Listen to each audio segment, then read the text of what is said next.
Bienvenidos, queridos televidentes, a su programa Entérese. Uno de los grandes fenómenos que estamos viviendo en la actualidad es qué sistema socioeconómico nos está rigiendo. Hay tantos sistemas socioeconómicos ahora en el mundo que francamente he querido buscar a la persona que más nos pueda informar y aclarar sobre esto. Por eso es que hemos invitado hoy al profesor, al escritor, al politólogo, esa es la palabrita que me faltaba, al politólogo Julio Schilling. Bienvenido a nuestro programa. Un placer, Jesús, estar contigo y con tu gran audiencia. Yo quisiera que ese televidente que tiene la misma preocupación mía, no tiene sus conocimientos quizás, nos defina qué cosas son los sistemas socioeconómicos. ¿Cuántos sistemas socioeconómicos hay? Mira, en la modernidad podemos partir con básicamente 4. Y curiosamente, los nombres que tienen realmente no tienen un sentido adecuado si lo miramos. Y todo sistema, en efecto, adquiere características del otro. En otras palabras, no hay ningún sistema puro. De eso tenemos que entenderlo. Pero en la modernidad podemos decir que esencialmente el mundo está usando uno de 4 modelos socioeconómicos o mezclas de cada uno. Uno es el mercantilismo, el capitalismo, el socialismo y el corporativismo. Pero te mencioné que los nombres realmente están mal aplicados porque mercantilismo, bueno, en todo modelo hay un comercio entre es que sin comercio no hay vida. El capitalismo, todo sistema económico tiene capital. El socialismo, todo modelo económico requiere el intercambio social. Y corporativismo, pues da la noción de una corporación. En fin, todos estos fueron nombres que no tienen una aplicación en el sentido preciso de la palabra, pero lo aceptamos como tal.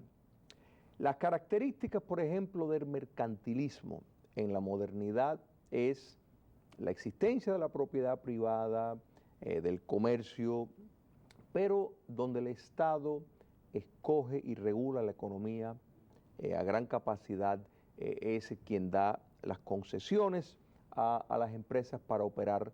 O sea que hay una participación del Estado como guía muy fuerte, más allá de que existen mercados y existe la propiedad privada. El capitalismo es un modelo de derechos individuales, de competencia. Históricamente podemos decir que el capitalismo surge y presenta un nuevo enfoque histórico, porque en efecto dio la introducción de la competencia entre empresas y al trabajador lo liberó para poder su talento arrendarlo a el mejor postor, podemos decir. En efecto, cambió la forma de ejercer la vida. El problema que eso trajo, sin embargo, es que precisamente la gran abundancia material que el modelo capitalista engendró, porque podemos decir que históricamente, o sea, el mundo precapitalista era un pequeño grupo de personas ricos y la gran mayoría pobre, muy pobre. El capitalismo cambió eso, incrementó la riqueza, pero lo hizo por el avance tecnológico, surgió con la revolución industrial tan rápido que entonces se vio más diferencia de clases, o sea, era más visible producto al gran mejoramiento de tantas personas. Entonces se llegó a ver en ese proceso de desarrollo. Podemos decir y se puede argumentar que nosotros a partir del año 59 estamos viviendo en una revolución electrónica y estamos también viendo un gran cambio. Pero no me quiero desviar de los modelos socioeconómicos. Pero en ese yo quisiera, se me ocurre a mí mientras usted explicaba, el punto más importante en el sistema capitalista es la existencia de la clase media.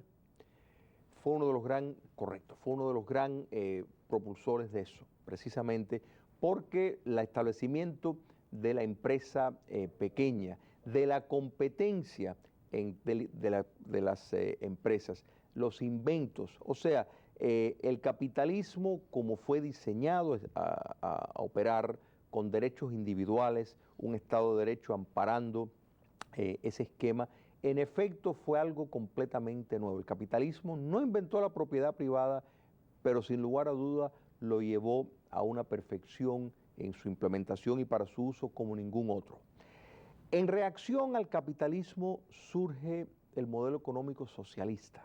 En otras palabras, ¿qué es el antítesis? Es el que busca en su forma pura, pues, un mecanismo donde los medios de producción están controlados por el Estado en nombre de la sociedad, ¿de verdad? Es un modelo altamente regulado que busca principios de igualdad, pero usando el Estado como el gran arbitrario para, por medio del control de la propiedad privada, ofrecer una sociedad entendida como más justa. El gran padre. Correcto. Entonces, reaccionando al capitalismo y al socialismo surge el corporativismo. El corporativismo que en efecto pues buscó como una mesa de tres patas. En otras palabras, el Estado, el empresario y el sindicato formarían, donde claro el Estado era al final el mayor, con el mayor poder. El accionista.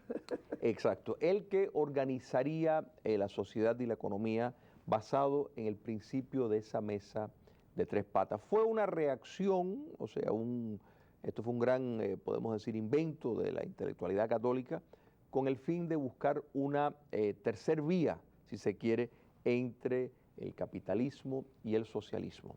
Entonces, producto de esos cuatro modelos, podemos decir que a través de la historia moderna han ido adaptando matices de todo ello. No existe ningún modelo netamente puro en su forma de ejercer la economía. Llevando a la práctica esos modelos que están bien usted expresados en estos momentos, ¿cómo pudiéramos situarlo? ¿En qué partes del mundo? ¿En qué países? ¿Cuánto éxito han tenido? Para que nos sitúe más cuál es la realidad. Ese televidente está confundido. Los medios de publicidad, ya hoy no se puede hablar de objetividad, ya aquí todo el mundo está parcializado. Por lo tanto, el televidente quiere en usted una claridad de todo eso para poder opinar, para poder decidir. Mira, adquiere de nuevo mezclas de todo. Primero tenemos que entender de que se ha reconocido ya de forma indiscutible que la propiedad privada es la mejor forma de producir riquezas. En otras palabras, hasta el sistema que era la antítesis de la propiedad privada, el sistema socialista, en efecto se ha desmantelado y gobiernos que emplean el sistema socialista político, pues han tenido que modificar su economía por razones de la supervivencia. En otras palabras, hay que entender que la propiedad ya no es una discusión si es la propiedad privada, si es bueno o no tenerlo para el crecimiento económico. Esa discusión ya no tiene sentido, porque lo es.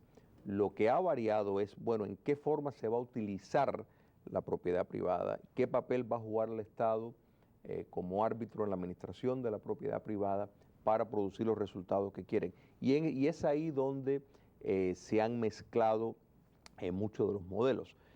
Por ejemplo, me preguntaste de algunos modelos concretos. Podemos decir que lo que intentó hacer el gobierno de Franklin Delano Roosevelt era una especie de modelo corporativista. En gran medida, el fascismo, pues también empleó un corporativismo mezclado con mercantilismo, utilizando la propiedad privada, reconociéndola, pero no solo regulándola, sino, y ahí es donde entraba la parte mercantilista, en efecto dando las concesiones, poniendo metas y en todo momento manteniendo la prioridad como el servicio a los fines políticos del régimen. Pero se escogió, se mantuvo el modelo de la propiedad privada porque producía cambios muy favorables en la economía. Mussolini, por ejemplo, tuvo uno de los procesos de privatización más grandes que tuvo Italia, porque la socialdemocracia en gran medida había promovido la estatización de gran parte de la economía. Entonces Mussolini lo privatizó, pero no lo privatizó, el nombre exacto que usó fue reprivatización. No lo privatizó como uno lo puede entender en el sentido capitalista, liberal, de que las empresas iban a poder competir. No, no, no. Lo privatizó, pero para convertirlos dentro de ese modelo corporativista con sindicatos controlados por el poder político. O sea, en efecto, dirigiendo la producción, dirigiendo los objetivos, permitiendo que tomaran las decisiones económicas las empresas y sus administradores. El Estado le garantizaba determinados sectores de la economía, pero sin lugar a dudas no era un modelo libre en el sentido de lo que es netamente el capitalista. Entonces, ¿qué pasó con el socialismo? Bueno, desde su inicio como ejercicio demostró ser un fracaso. El primer ejemplo fue Rusia. Básicamente 4 años después de que los bolcheviques toman el poder por un golpe de Estado en Rusia, Lenin tiene que introducir lo que se llama la nueva política económica, donde abre la economía a empresas extranjeras. ¿Por qué? Bueno, porque había hambruna de ese proceso de colectivización. Y en efecto, eso pues salvó, lamentablemente, a la revolución comunista en Rusia. China, y esto es importante, cada vez que vemos un esfuerzo de reprimir más la propiedad privada, vemos un estancamiento económico, vemos el incremento en la miseria y vemos, si se llevan a su punto más radical, la hambruna. ¿El caso Cuba? El caso Cuba, el caso Venezuela ahora. China en ese ejemplo de colectivización salvaje, que podemos decir que fue lo que se llama el gran salto adelante, que fue un periodo de 1958 a 1962. Su magnitud ha sido ignorada por la historia, pero se calcula que entre 25 a 65 millones de personas murieron. ¿Esa fue la famosa revolución cultural? No, eso vino después. Esto fue un esfuerzo de industrializar a la fuerza china, donde las personas, si tenían cualquier especie de hierro en su casa, lo tenían que llevar a la comuna para convertir el proyecto de Mao de industrializar la China. Bueno, dependiendo en quién queremos creer, entre 25 a 65 millones de muertes, causado forzosamente por esta implementación. Entonces, cuando China, para 1978, determina introducir lo que ellos llamaron el socialismo con características chinas, es lo que el mundo pues llama el modelo chino, es en efecto la preservación, el mantenimiento del Estado leninista dictatorial, pero con un modelo económico híbrido, donde la propiedad privada existe, se abre la inversión extranjera, se entra de golpe a el comercio y la globalización, pero el Estado sigue teniendo, por eso yo prefiero catalogarlo como un modelo mercantilista más que capitalista, porque, de nuevo, todos los modelos usan el comercio, y además la globalización está con nosotros desde que un imperio pues comerciaba con el otro, o sea que estas cosas no es un fenómeno de la modernidad, pero China en efecto hizo lo que habían experimentado otros regímenes comunistas a través de los años, Yugoslavia, Hungría, de experimentar con cierta propiedad privada, controlada naturalmente por el Estado, porque da resultados. Vietnam, a partir de 1986, en efecto hizo lo mismo con lo que ellos llamaron Doi Moi. De nuevo, es el reconocimiento fehaciente de que la propiedad privada es sin duda la forma más apropiada para engendrar riqueza. Entonces, estamos viendo en la modernidad un cambio dinámico de muchas cosas. Hay una noción, un factor que se llama empresas donde el Estado es dueño. En inglés se llama State-Owned Enterprises, que es diferente a lo que es una empresa pública. Porque una empresa pública existe sin fines de lucro, teóricamente para el servicio de la sociedad, etcétera, etcétera. Estas otras empresas donde el Estado es dueño existen como empresas privadas, pero el Estado es el dueño. En otras palabras, existen para el lucro y son manejadas por parte del Estado. Por parte del Estado, donde el Estado pues tiene los administradores, que los administradores son los que lo están llevando con el fin de producir lucro, como si fueran empresas privadas. Entonces eso lo estamos viendo mucho en Brasil, en Rusia, en China. En la misma Cuba, volvemos otra vez. Bueno, por La supuesto. empresa está totalmente en manos privadas del Estado, de individuos vinculados al Estado. Correcto. Y otro fenómeno que estamos viendo, que eso pues coincide con lo que estás diciendo, es la introducción, y esto lo vemos en los antiguos países comunistas o los existentes comunistas, y eso es la introducción de las Fuerzas Armadas como una clase empresarial. En Cuba se hizo incluso lo que se llamó el perfeccionamiento empresarial, fueron las Fuerzas Armadas las que fueron entrenados y preparados por el dictador Raúl Castro para administrar empresas. Eso también tiene un objetivo, por supuesto, táctico, pero ha convertido en efecto empresarios a militares. China, de las primeras 45.000 empresas que se abrieron en China con estas modificaciones, 37.000 de ellas fueron manejadas por oficiales de las Fuerzas Armadas chinas. Esto, pues claro, tiene un propósito bien fácil de entender, y eso es evitar un levantamiento armado por parte de las Fuerzas Armadas contra el régimen. Exacto. Pero es un fenómeno que estamos viendo más y más en el despotismo, donde le dan un espacio especial a las Fuerzas Armadas dentro de la economía. Entonces, como ya de pronto lo que fue en otro momento, lo que el socialismo proclamó como el villano, que era la propiedad privada, ya no es visto así, como el comercio, más allá de focos radicales, de antiglobalizaciones, de grupos de ese tipo, básicamente todo el mundo lo reconoce como el modelo exitoso, y los que lo critican lo hacen por razones retóricas para hacer felices a sectores dentro de su población, pero la realidad es que el mundo se está moviendo hacia ese camino, y las democracias, pues claro, están viendo todo esto como, por eso que del inicio te expliqué que ya un sistema netamente puro no existe, porque el Estado cada vez más va jugando un papel en capacidad de regulación, porque el mundo se va poniendo también más complejo.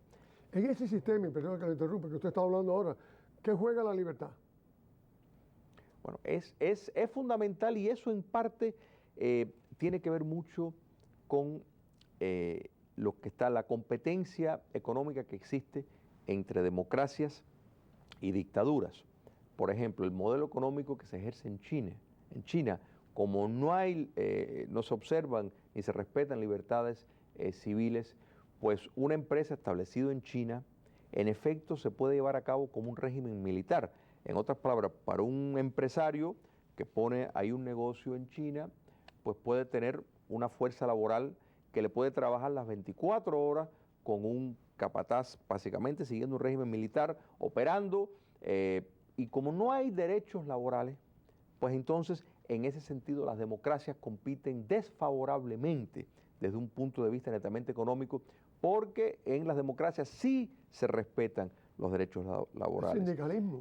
Sí existe la libertad, y como existe un Estado de Derecho, pues naturalmente el comercio tiene que atenerse al respeto de la libertad y al respeto de un Estado de Derecho que muchas veces pues es para empresarios inescrupulosos, y se cataloga así, aunque a pesar de que muchos te dicen, bueno, el negocio es amoral, o sea, el capital es amoral y lo que busca es el lucro. Y bueno, sí, eso es cierto, pero se corre mucho riesgo en un mundo donde se está compitiendo con regímenes que operan en el mercado, que compiten en el mercado, sin embargo, no observan derechos elementales y les trae a la mesa pues un modelo económico que puede producir determinadas cosas que un sistema libre no le puede producir, y eso es una fábrica que opere básicamente. Esos sistemas, esos grandes capitales norteamericanos que se fueron de aquí, que dejaron se perdió el trabajo, grandes masas de obreros perdieron su trabajo, se fueron a China. ¿Qué garantía tienen ellos de existir en China? ¿Qué protección les da el gobierno chino para no confundirlo y en un momento determinado quitarles todo eso? Bueno, los chinos han respetado bastante, o sea, no han seguido el ejemplo de otros lugares, por ejemplo, como Cuba, que da una parcela de propiedad privada y después se la quita.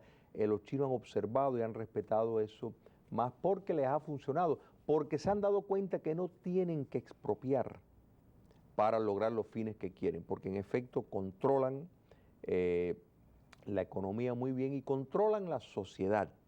Y esto es la parte más lamentable, porque lo que estamos viendo es una sociedad completamente domesticada, completamente sumisa a no pedir cambios políticos, a no cruzar líneas contestatarias. Entonces, eso es el riesgo de modelos socioeconómicos que producen riqueza, pero a la misma vez no dan libertad, no existe la libertad política, no hay competencia en las elecciones, no existe un Estado de Derecho, pero sí hay mejoramiento económico, y en el caso de China, Vietnam, bastante. Entonces, pues la sociedad acostumbrada a la penumbre y haber vivido en el pasado con hambruna, pues claro, ve una mejoría. Una mejoría. Pero estos son retos que el mundo libre tiene que enfrentar, porque sin lugar a duda el capitalismo, de la forma que mejor puede operar es en competencia, dando movilidad y permitiendo, tratando de minimizar lo más posible las regulaciones para que se puedan crear nuevas empresas, que eso es fundamental, la innovación. Pero cuando se está compitiendo con países que tienen empresas, muchas de ellas donde el Estado es el dueño, pues entonces, claro, el Estado cambia las reglas del juego e interfiere con el mercado. ¿Ve usted posibilidades de ese que podemos llamar capitalismo de Estado ponga en peligro el sistema social económico que hemos mantenido en Estados Unidos por cientos de años? ¿En estos momentos ve peligro usted en eso? Creo que pone en peligro el sistema político. Yo creo que indiscutiblemente pone en peligro la democracia y la libertad, porque pueden recaudar grandes fondos. Vemos el islamismo radical, por ejemplo, cómo se alimenta de la venta del petróleo en el comercio internacional. Todo esto es producto de precisamente la comercialización, la globalización, y esos fondos pues naturalmente lo usan para objetivos completamente antidemocráticos. La República Islámica de Irán, por ejemplo, es un país con relativa riqueza, no solo por su petróleo, sino en el sentido tecnológico. No es un país de tercer mundo en cuanto a los avances tecnológicos, y es un país completamente dedicado al propósito de extender su hegemonía, de promover una dictadura islámica a través del mundo. Entonces, es un peligro, y estamos hablando de un sistema que usa el modelo de propiedad privada. Vamos a volver, porque yo soy muy inquisitivo en la pregunta y a ese televidente le gusta esa forma mía. Le hablé de Estados Unidos. Cuando usted habla de una enfermedad, cuando yo tengo los médicos aquí, le pregunto cuáles son los riesgos, cuáles son los síntomas, cuál es el diagnóstico. En estos momentos, en Estados Unidos, ¿existe algún tipo de síntoma, de riesgo, de un posible diagnóstico? Bueno, en los Estados Unidos el actual gobierno ha impuesto una cantidad de regulaciones a la economía que a mi juicio son contraproducentes, al punto que pues, muchas empresas norteamericanas encuentran que les es más negocio irse para otro país capitalista simplemente para pagar menos impuestos. Entonces, sin duda este gobierno, con la cantidad de miles de páginas de regulación que le ha añadido a la economía, en efecto está convirtiendo a el productor norteamericano en menos competitivo frente a otros gigantes. Yo creo que eso, con un cambio de administración, podría mejorar. La clave, y hay que recordar, en los últimos 40 años, la mayor cantidad de los nuevos empleos que surgen son de empresas nuevas, empresas que surgen. Entonces, en economías que son muy reguladas, los que más pueden competir son las que ya están establecidas y las grandes, las más poderosas porque tienen ya un espacio económico y por lo general buscan la asociación con el Estado, porque es una falsa noción pensar que la empresa busca un distanciamiento del poder político, y no es así. Es mucho más común que la empresa, particularmente la grande, busca el acercamiento. Claro, porque el poder político le puede garantizar un espacio y le puede eliminar la competencia. Una sociedad, como yo creo que es en el momento de Estados Unidos, una sociedad de servicios, puede competir con ese tipo de capitalismo de Estado sin estar preparado para ella o sin estar haciendo nada para enfrentarse a ella. Sí, lo puede porque la innovación surge aquí. O sea, la tecnología. La tecnología.